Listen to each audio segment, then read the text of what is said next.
My name is Cressida Hale, and for 8 years, my husband's family treated me like I was a parasite who married their son for money. The irony? I'm the one who brought money into the marriage, but nobody bothered to ask about that. Let me start at the beginning. I met Julian Carmichael when I was 25. I was working as a financial analyst at an investment firm in Boston, making good money, not rich, but comfortable. I had my own apartment, a decent car, a healthy savings account. I was independent, successful, and happy. Julian was 27, charming, and worked in his father's real estate development company. We met at a networking event. He approached me at the bar. "You look like someone who's actually enjoying this terrible wine," he said. I laughed. "I'm not. I'm just good at pretending." "Same. Want to grab real drinks somewhere else?" We left together and ended up at a dive bar, talking until closing time. He was funny, smart, and didn't take himself too seriously. I liked that about him. We started dating. For the first few months, it was perfect. Easy. He respected my career, encouraged my ambitions, treated me like an equal. Then I met his family. The Carmichaels were old money, not obscenely wealthy, but comfortable in that generational wealth kind of way. Julian's father, Robert, owned a successful real estate development company. His mother, Patricia, came from a wealthy Connecticut family and spent her time on charity boards and country club committees. Julian had one brother, Marcus, who was 2 years older and worked alongside his father in the business. Our first family dinner was at their estate in Brookline. An actual estate. 8 bedrooms, manicured gardens, a circular driveway. I grew up middle class in a 3-bedroom ranch in suburban New Jersey. This was intimidating. Patricia greeted us at the door. She looked me up and down, a quick, assessing glance that made me feel like I was being appraised. "Cressida, what an unusual name," she said. "It's a family name, my grandmother's." "How quaint." Dinner was formal, multiple courses, proper silverware, wine I couldn't pronounce. Robert asked about my job. "I'm a financial analyst at Morrison & Lee," I said. "Oh, a working girl." Patricia's smile didn't reach her eyes. "How refreshing. Julian usually dates women who... Well, never mind." Julian squeezed my hand under the table. Marcus, Julian's older brother, leaned back in his chair. "What does a financial analyst make these days, if you don't mind me asking?" "Marcus," Julian warned. "What? I'm just curious. It's relevant, isn't it, if she's going to be part of this family?" I felt my face flush. "I do well enough to support myself comfortably." "I'm sure you do," Patricia said, her tone suggesting she believed the opposite. The rest of dinner was uncomfortable. They asked pointed questions about my background, my education, my family's situation. Robert wanted to know what my father did for a living. "He's a high school history teacher," I said. "My mother's a nurse." "How noble," Patricia murmured. On the drive home, I was quiet. "I'm sorry about them," Julian said. "They can be protective. Or condescending. Both, probably. They'll warm up to you. Just give them time."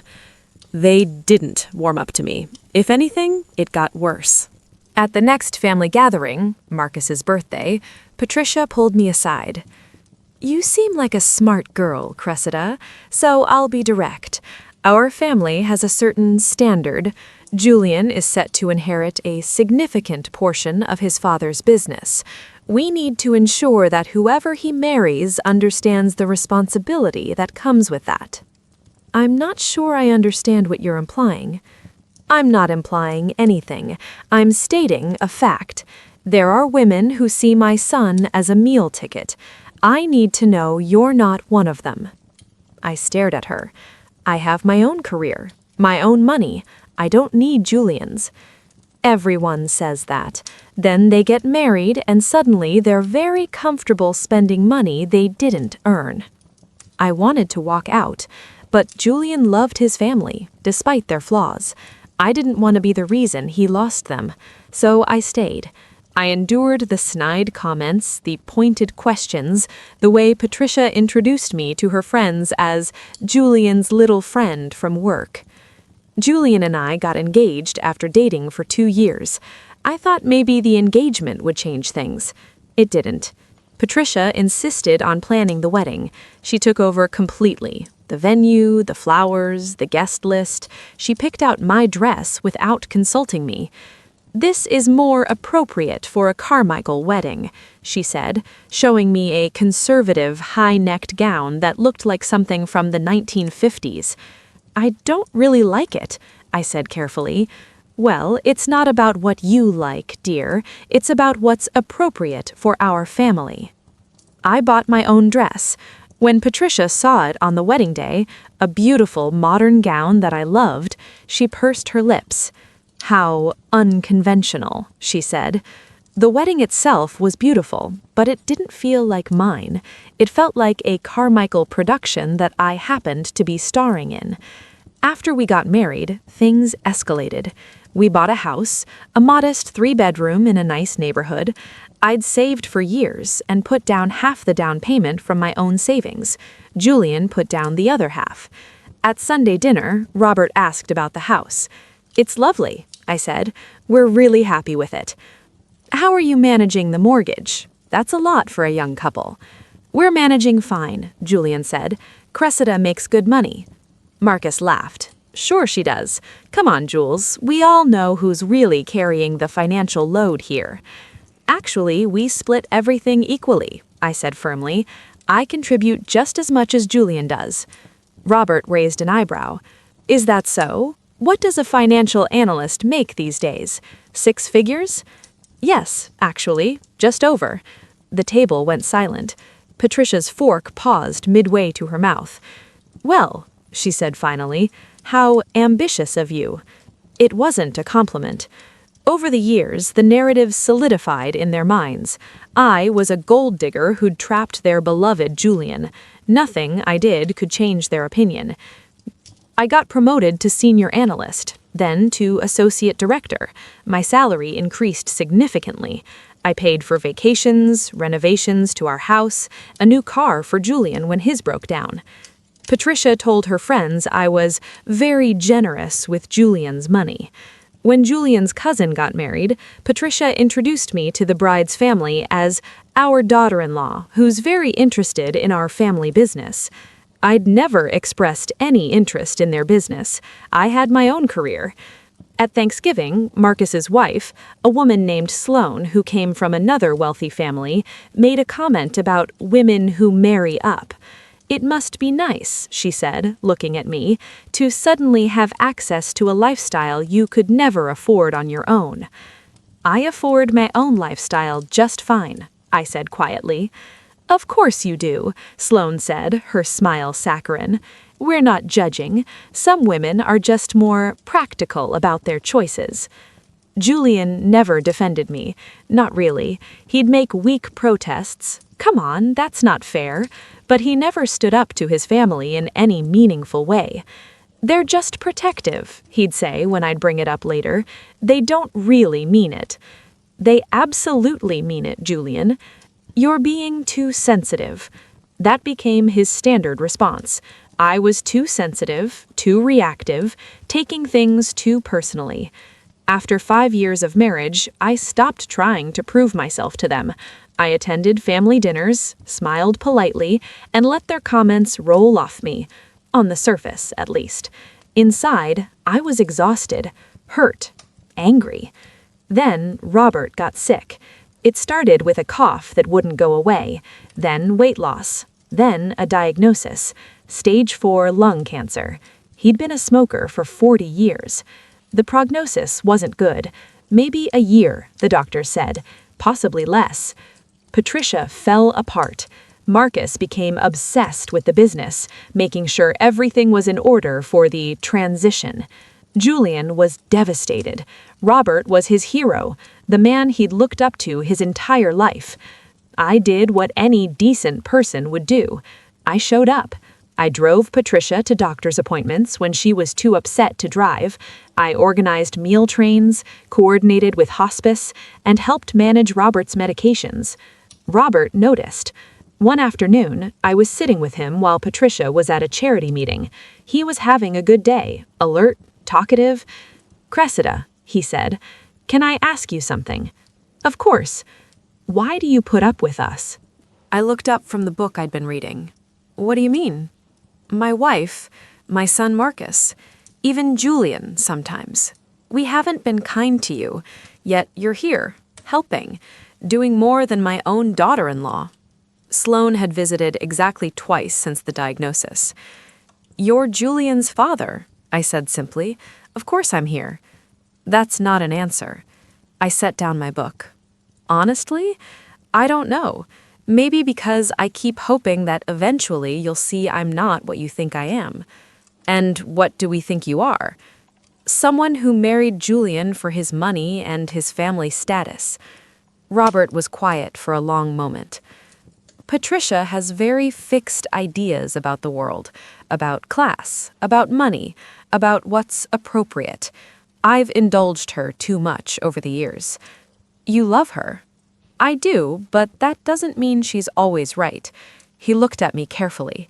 "You paid for half your house, didn't you? Julian told me once. He was proud of you." "Yes." "What do you make now, as associate director?" $180,000 a year. His eyebrows rose. "More than Julian makes at the company." "Yes." "Does my wife know that?" "I've tried to tell her. She doesn't believe me, or doesn't want to." Robert laughed, then coughed.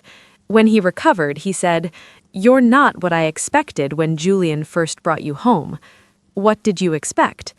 "Someone less substantial, someone who'd crumble under Patricia's scrutiny. You didn't crumble. I came close a few times, but you didn't. That says something about your character." He paused. "I'm going to make some changes to my will. I'd like to discuss them with you, if you're willing." "I'm not sure that's appropriate. Humor a dying man." Over the next few weeks, Robert and I had several long conversations. He asked about my work, my investments, my financial philosophy. He wanted to know about my plans for the future, my goals, my values. "Why are you asking me all this?" I asked one day. "Because I've made some mistakes in my life, Cressida, and one of them was listening too much to my wife's prejudices. I'd like to correct that while I still can." He died 4 months later. The funeral was massive. Hundreds of people, business associates, old friends, distant relatives. Patricia was stoic, dressed in black Chanel, accepting condolences like a queen receiving subjects. The will reading was scheduled for 3 days after the funeral. Just immediate family, the lawyer said. Patricia, Marcus, Julian, and their spouses. We gathered in Robert's study, a room I'd only been in a handful of times. The lawyer, a distinguished man named Harold Chen, sat behind Robert's desk with several folders in front of him. Patricia sat in the armchair she'd always preferred, Marcus and Sloane on the sofa, Julian and me in chairs near the window. "Thank you all for coming," Harold began. "Robert left very specific instructions for how this reading should be conducted. I'll read the relevant sections of the will, and then we can discuss any questions." He opened the folder. "To my wife, Patricia, I leave our home in Brookline, the vacation property in Martha's Vineyard, and a trust fund of $2 million to ensure she maintains her lifestyle and comfort." Patricia nodded, satisfied. "To my son Marcus, I leave my shares in Carmichael Development to be managed jointly with his brother Julian, along with a cash inheritance of $1 million. Marcus smiled. Jointly managed meant he'd effectively control the company. He'd always been more involved in the business than Julian. "To my son Julian, I leave my shares in Carmichael Development to be managed jointly with his brother Marcus, along with a cash inheritance of $1 million, and my personal investment portfolio." Julian squeezed my hand. It was generous, more than generous. Harold paused, looking down at the papers. And now we come to a special provision that Robert added to his will 6 months before his death. My stomach tightened. Something about Harold's tone made me nervous. Robert established a separate trust, the Carmichael Education and Healthcare Trust, with an initial funding of $3 million. The purpose of this trust is to provide scholarships for children of working-class families and to fund medical care for uninsured patients. That was unexpected but beautiful, very like the man Robert had become in his final months. The trustee of this fund, with full discretionary power over its management and distribution, is Cressida Hale Carmichael. The room went silent. I stared at Harold. "I'm sorry, what?" "You are named as the sole trustee of the Carmichael Education and Healthcare Trust. You have full authority over how the funds are invested and distributed." "That's absurd," Patricia said sharply. "There must be a mistake." "There's no mistake, Mrs. Carmichael. Robert was very clear about this provision." "Why would he? She's not even really family. She's—" Patricia stopped herself, but the implication was clear. Harold continued, unperturbed. "Robert also left a personal letter to be read aloud. With your permission, I'll read it now." He pulled out a handwritten letter, Robert's handwriting, unmistakable. "To my family," Harold read. "If you're hearing this, I'm gone, and I hope I managed to say goodbye to each of you properly. Patricia, you have been my partner for 35 years. You gave me 2 sons and a life I'm proud of, but you also held on to prejudices I should have challenged more often. Marcus, you are your mother's son, ambitious, proud, certain of your place in the world. I hope the business brings you the success you've always wanted. Julian, you are kinder than your brother, but you've never learned to stand up for what you believe in. I hope you'll find that strength. And Cressida, you married into this family and were met with suspicion and disdain. My wife called you a gold digger, my older son questioned your motives, even Julian, who claims to love you, rarely defended you.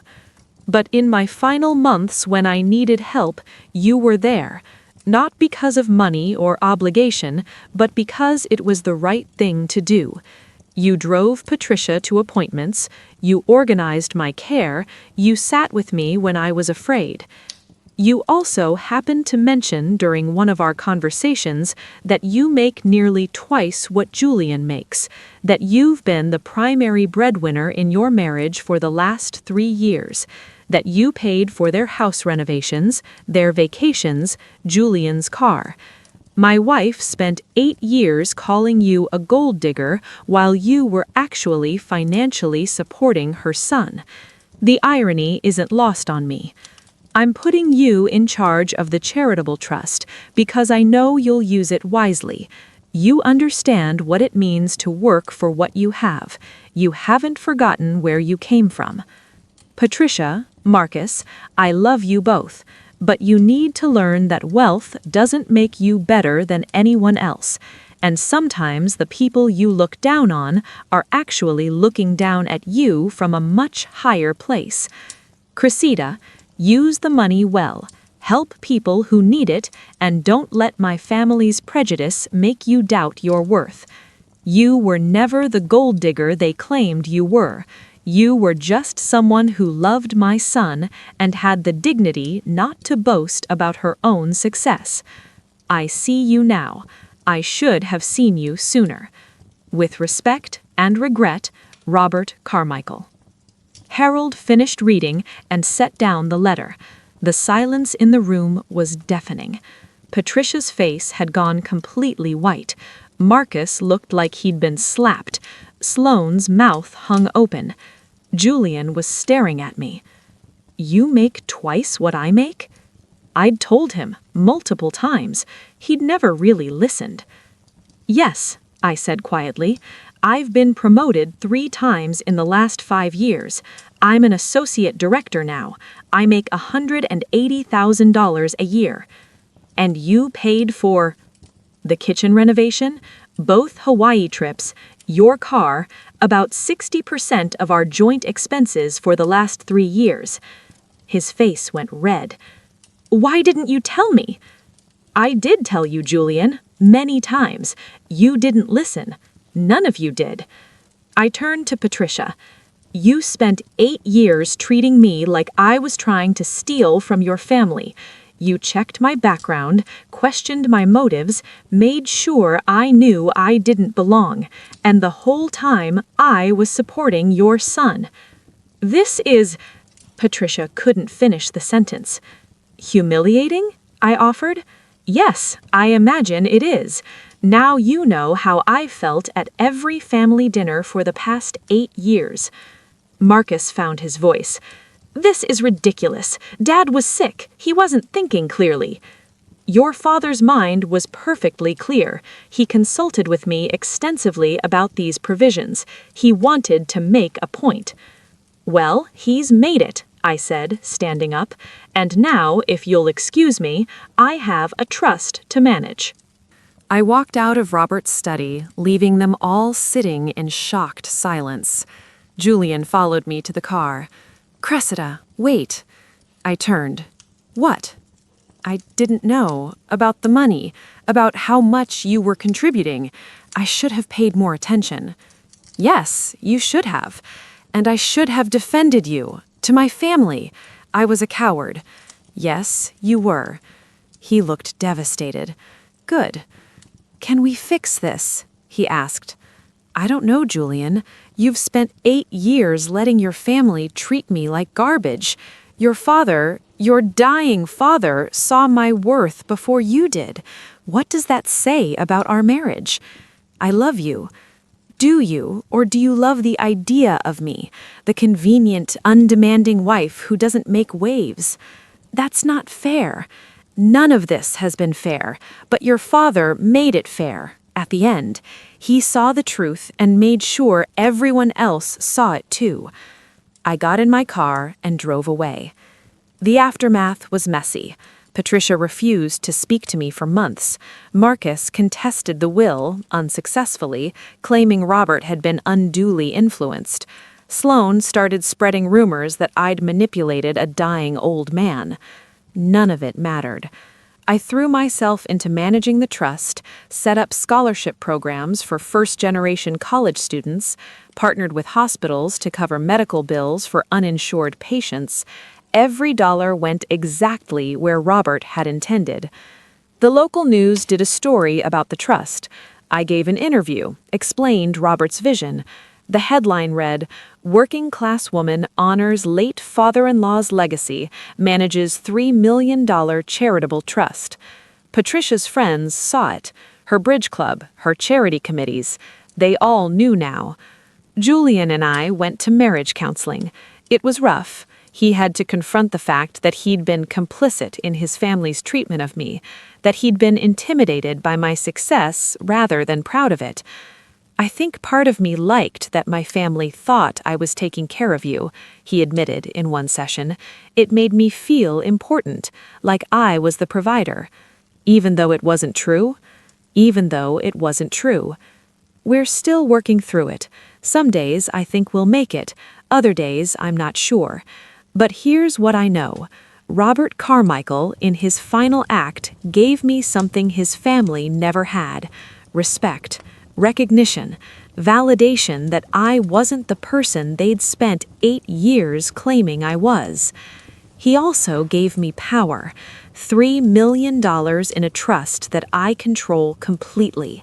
Every time Patricia hosts a charity luncheon, she knows I'm managing more charitable funds than she's ever touched. Every time Marcus brags about the family business, he knows his father trusted me with his legacy more than he trusted his own son with compassion. And every time someone in that family looks at me, they have to reckon with the fact that they were wrong. Completely, utterly, embarrassingly wrong. 6 months after the will reading, Patricia called me. It was brief. "The hospital wing we funded through your trust," she said stiffly. "They've named it after Robert. It's appropriate. He would have liked it." "Thank you," I said. A pause. Then, "You've managed the money well. Robert chose wisely." It wasn't an apology. Patricia Carmichael would never apologize, but it was acknowledgement, and from her, that was something. I hung up and looked at the framed photo on my desk. It was from Robert's last birthday, just 2 months before he died. He'd insisted I be in the family photo. In the picture, Patricia is on one side of him, Julian on the other, and I'm standing right next to Julian, Robert's hand on my shoulder. He'd known. Even then, he'd known what he was going to do. My name is Cressida Hale. For 8 years, my husband's family called me a gold digger. Then, my father-in-law's will revealed the truth. I was the one with the gold all along. They just never bothered to look.